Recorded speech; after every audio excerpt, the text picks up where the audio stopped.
That can make it really hard to attract the things that we truly want. It makes so much sense. Okay, so we've gone through these 4F responses, and it's pretty clear how each one of them really blocks us from manifesting what we want. Absolutely. They keep us trapped in that survival mode, which, as we've seen, is not very conducive to creating the life we desire. Right. So I guess the question is, how do we break free from that? The article talks about shifting to elevated emotions. Right. That's the key, the shift. So the article emphasizes that elevated emotions like gratitude, love, joy, excitement, inspiration, Right. abundance, feeling worthy, these emotions, this is where creation flourishes. Okay. This is the fertile ground where manifestation really happens. Okay. These emotions foster this deep belief that anything is possible. Okay.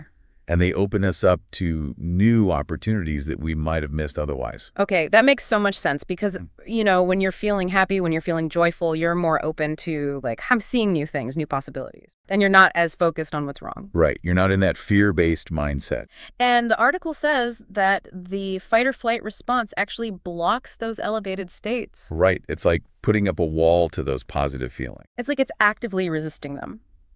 Okay, so how do we interrupt that stress response and cultivate those good feelings, those elevated emotions? Well, the article talks about awareness, and it's really the crucial first step. Okay. So just being able to recognize when those stress responses are happening within us. And that's got to be hard, right? Because it's so automatic, I feel like. It can be. It's so ingrained in us. But the article really stresses that even just beginning to notice those subtle signs, like maybe you feel a tightening in your chest when you feel the urge to fight. Right. Or you get that urge to procrastinate when flight kicks in. Or maybe you feel stuck and overwhelmed like freeze is taking over. Yeah. Or maybe you just immediately want to please everyone around you, like Fawn is kicking in. Just noticing those subtle urges, that's a big step. Okay. And it creates this space, a pause between the trigger and your reaction. Okay. It allows you to take a breath and make a different choice. So it's like you're not just on autopilot anymore. You're actually observing what's happening. Exactly. You're becoming more mindful. Okay. And then they talk about grounding yourself in the present moment. Right. Calming the nervous system. So how does that work? How does that actually shift your focus from, fear, worry, all that stuff, to being more open to possibility? Well, when we're in that stress response, our nervous system is red alert, sirens blaring. So grounding techniques, things like focusing on your breath, paying attention to how your body feels, or even just noticing the things around you, your senses. These things tell our nervous system that we're safe, that we're not in immediate danger. And that helps to calm that alarm response. And that calming then lets you access those elevated emotions. Exactly. And shift our focus to the potential that's all around us. So it's like hitting a reset button on your whole system. Yeah, exactly. And it creates that space for those positive feelings to come in.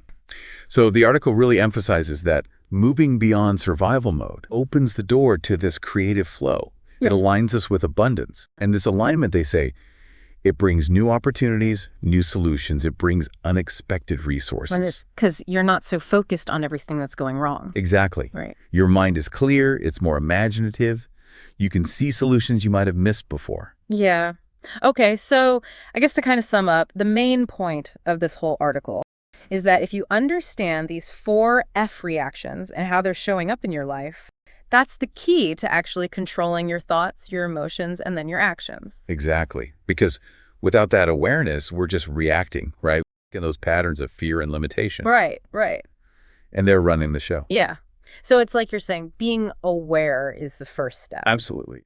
And then from there, if we're able to choose a different response, right, we can actually interrupt those old patterns. Exactly. And we can shift from those lower vibrational emotions, fear, scarcity, to the higher vibrations of gratitude, love, abundance, worthiness, all of those things that align us with the future we want. Okay. So at the end, the article gives these really great questions for the reader. So let's just think about these for a minute. The first one is, are you responding to life's circumstances with intention? Or are you just reacting from survival? That's a powerful one. It really makes you stop and think about where your choices are coming from. Yeah, because it's easy to just go through life like on autopilot and not really even realize what's driving your decisions. Right. But this question is forcing you to look at that. To get honest with yourself. Like, are you consciously choosing your response? Or are you just reacting out of fear? So the second question is, do you feel elevated emotions? Like, do you feel inspiration, excitement about what's going on in your life right now? Or are you feeling apathetic, discouraged, like you're lacking something? It's like an emotional check-in. Where am I at right now? Yeah. Am I feeling good? Yeah. Am I aligned with what I want? Or am I creating resistance through those lower vibes? And then the last question. This one is, I think, the most like action-oriented. Okay. What is one thing you can do right now, even if it's a small thing, to break free from that cycle of limitation? And how can you be inspired by your love for life and start moving towards the life you want? So it's not just about understanding this intellectually. It's about taking action. It's about actually doing something right now to shift your energy and start creating momentum.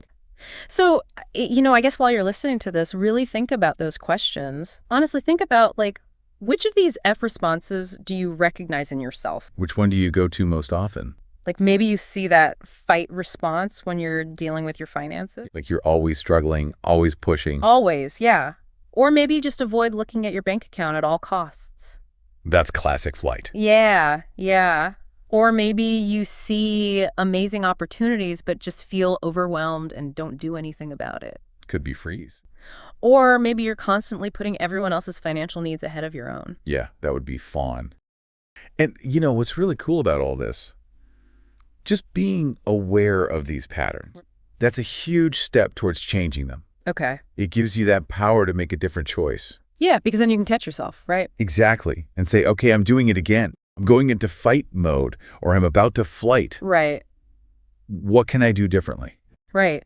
Okay. So think about how being aware of these reactions could totally change how you approach your goals, the things that you want. Absolutely. It's about getting out of that reactive mode, that survival mode, and stepping into this like intentional creative flow. Okay. So this has been so interesting. These insights are from the Mystical Abundance blog. Yes, and they have so much more to offer. If you want to dive deeper into their work, you can check out their blog. It's mysticalabundance.blogspot.com. And you can also find them on social media. That's right. They're at mysticalabundance1111. So if you liked this deep dive, be sure to like it, comment, and subscribe to our channel. And tell your friends about it. Spread the word. Yeah. Share it with anyone who you think would, benefit from this. Absolutely. And as we wrap up today, just leave you with this final thought. How would your experience of going after the things you want change if you consistently recognize these stress responses and chose to move beyond them? That's a great question to ponder. It is. It could really make a huge difference. It really could. So think about it. Thanks so much for joining us for another deep dive. Yeah, thanks everyone. We'll see you next time. See you then.